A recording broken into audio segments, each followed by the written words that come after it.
There's not much to say about the beginning of this episode except, here we go again.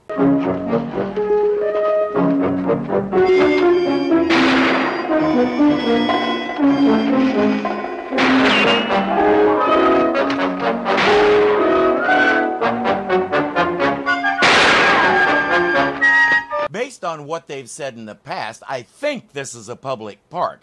And if our heroes gathered up all the bullets that have been flying around here recently, they could build themselves a dandy shelter just out of the lead. Unlike Joe last time, this guy is a full-size giant. Looked like an escaped convict. And there are 2 guards chasing him. They're headed south, but there's no telling where they might wind up. Be careful. We'll keep our eyes open. Hold it. What is it? Sounds like they're headed this way. All they can do is run inside and close the door. And then fasten their seatbelts and hang on, because he picks up the ship, wraps it in his jacket, and starts running again. Nobody can figure out why. He may have spotted Valerie inside, so maybe he thinks he can use them to bargain for his freedom. Or at least his life. That's assuming those trigger-happy cops give him the chance. And Chipper didn't make it onto the ship, so Fitzhugh was looking after him. The bulk of this episode is him running through the woods, dodging the cops, the people inside the ship getting thrown around, and Steve and company trying to keep up with him. It stays exciting, but there's not much to say in the way of review because lather, rinse, repeat. At one point, the convict starts running and Steve and gang can't keep up. He gets far enough away that they've lost radio contact. He takes shelter behind a house and tucks the ship away under a tarp until the guards move on. Steve has told Dan to transmit a message every 15 minutes. Back at camp, Mark has managed to convert some equipment into a radio rangefinder. Got something? It's a radio signal at 233 degrees. Range, approximately 6,700 yards. That's just under 4 miles. Assuming each stride is about 4 inches, that's 80,400 steps.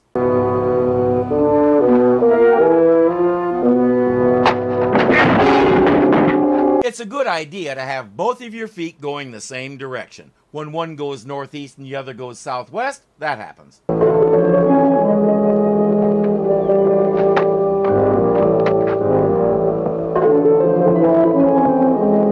The ship isn't all he's going to find.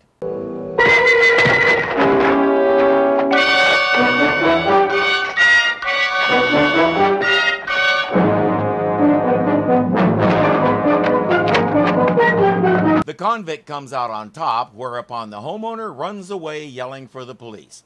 Our man grabs the ship and takes off again. Steve and crew just arrived and they don't even get to stop for a breather. Gotta keep after him. Except he can run with very long steps and they can't. The chase goes on all night and the next morning they've lost him. They don't even know what direction to go and the finder thing was too big to bring with them.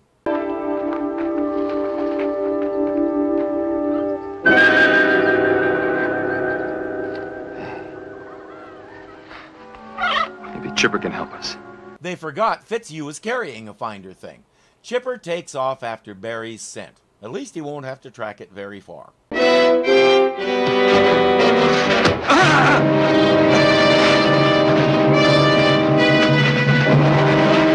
Because that's as far as they're going. He's in trouble. This is a deep pit and the only thing to grab onto is the ship, so he's dragging it down with him. Now, on our planet, the density of quicksand compared to the density of the human body means it's impossible to sink completely into the stuff unless you're diving in head first, and even then you'll bob to the surface again almost immediately. And when you do, ask yourself why you were weird enough to do that. And I wouldn't try it in Giant Land because who knows how the physics work there. Dan wants to know what's happening, but Steve makes him go into the cockpit and close the door before he'll tell him. They're not fooling Betty for a second. You've got a couple of worried passengers back there, Dan. Is there anything I can tell them? Well, Steve said we'll probably be here for a while. Here? Yes? Here where the convict stopped. Just tell her she's a member of the crew she needs to know. All she knows right now is it's so bad you won't say what it is, and she's supposed to keep the other two calm.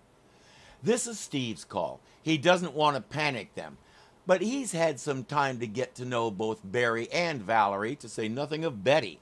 After what they've come through alive, he needs to trust them more. They may have started out as simple passengers, but in this place, everybody is crew and has a right to know what's going on. Steve has come up with an idea to construct a rope so the convict can pull himself and the ship out.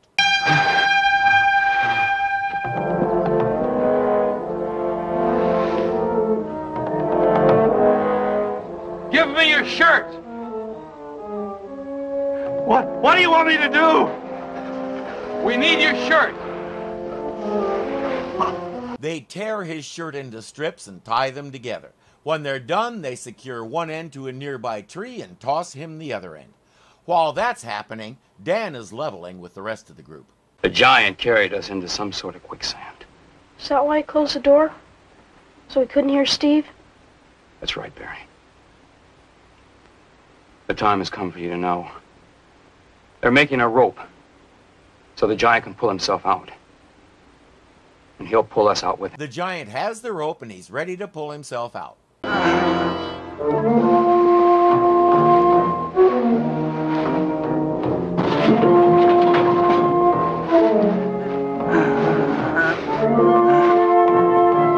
Hanging onto the ship is a problem because when you try to go hand over hand with only one hand, you just get hand. Even so, it's working. But we have a lot of runtime left, so it's no surprise when this happens.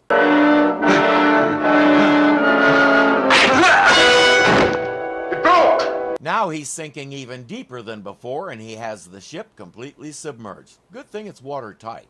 Dan and Betty have to deal with a crisis in the air system, but it's your basic padding that has no lasting effect on much of anything.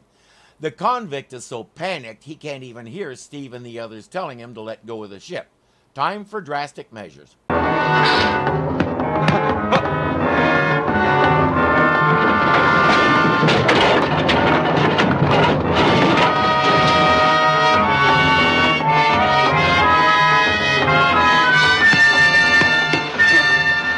Again! They have his attention. More important, he let go of the ship. For the time being, it's floating.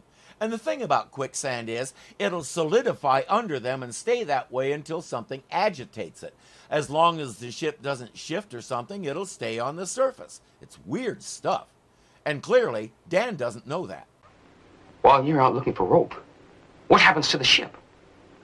I mean, how long before the ship sinks for good? I ask you a question. How long will the ship stay on top of the quicksand? And neither does Steve or Fitzhugh. Mark is an engineer, so he should know, but maybe his field isn't fluid dynamics. The answer is forever, or until the giant disturbs things again. Wait a minute. What is it? Steve, what would happen if I shut out the beta control system? Dan, you can't do that. Would that generate enough power to get us out of here? It has the potential to do that. It also has the potential to blow you into itty-bitty pieces. Mark is opposed, but Dan says, I'm going to do it. Steve says, you're in charge on that ship, so it's your call. Get her off!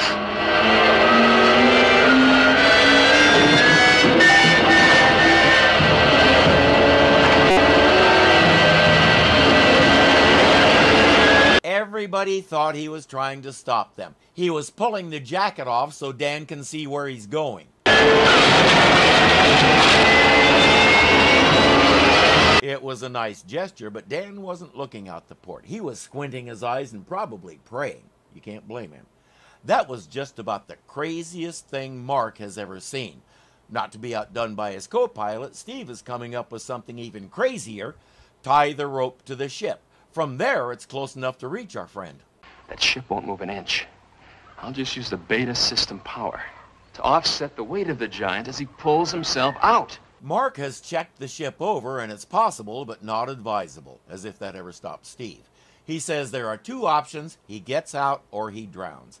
I already mentioned that that won't happen, but he's vulnerable to hunger, thirst, dehydration, and predators. Even without going under, he's in a bad spot. And those two guards are still running around too. Which do we think they're more likely to do? Pull him out or shoot him? You're betting your life. You did. Sure he did, to save Barry and the girls. But to save him, for all you know, he's a murderer. Maybe. But let someone else be the executioner. I doubt he's a murderer. If he was, he would have killed that homeowner instead of just pouncing on him to try and keep him from messing with the ship. Based on what we know of this world, my guess is he's a political prisoner.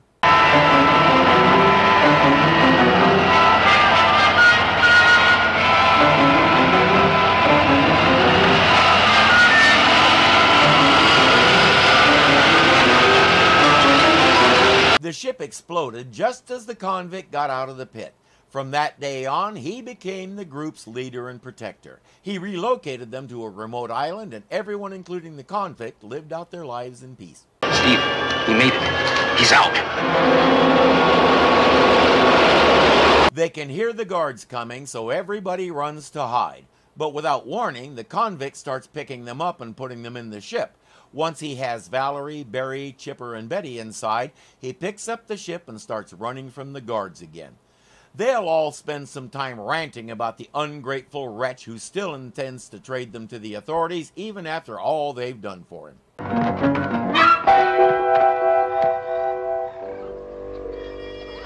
He brought it back. The man must be a fool. He could have gotten parole or pardon or whatever they have here. Fitzhugh, I don't know about you. 10 seconds ago, you were complaining about what a scoundrel he was for still thinking of that. He didn't. Instead, he did something to show his gratitude, and you call him a fool for it. Last episode, Dan taught Joe to fly. I wonder if he could teach Fitzhugh to pay attention to himself when he talks. Or if he's not paying attention, teach him to shut up. But now the guards are snooping around. At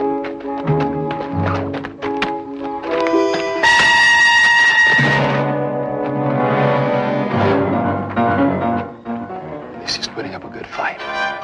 Or he is until the other guy gets up again and bashes him over the head. One of the guns goes flying and lands not too far from our friends. We'd better get to Barry and the girls. We still might be able to save him and the ship if we can get that gun to him. What's the use? He's unconscious. No, he isn't. Look. He's faking in hopes of another chance to slip away while those guys are searching. Let's get it up. Are you sure you won't regret this? It's you. You gonna help? Come on.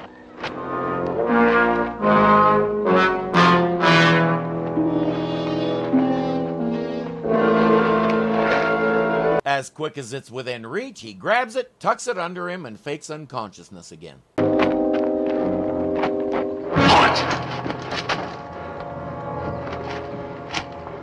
Drop the gun. You take the handcuffs.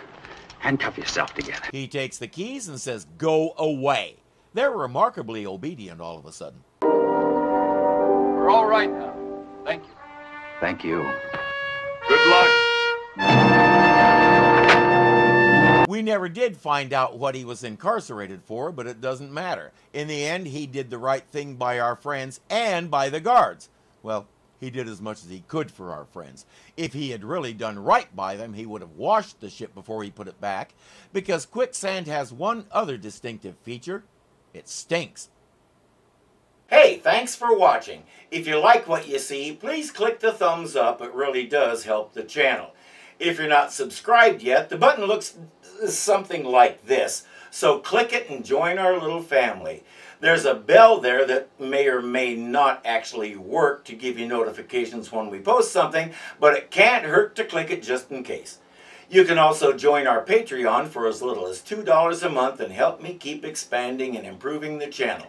The link is in the description, along with links to a lot of other fun stuff I do. Again, thank you for watching, and I'll see you next time.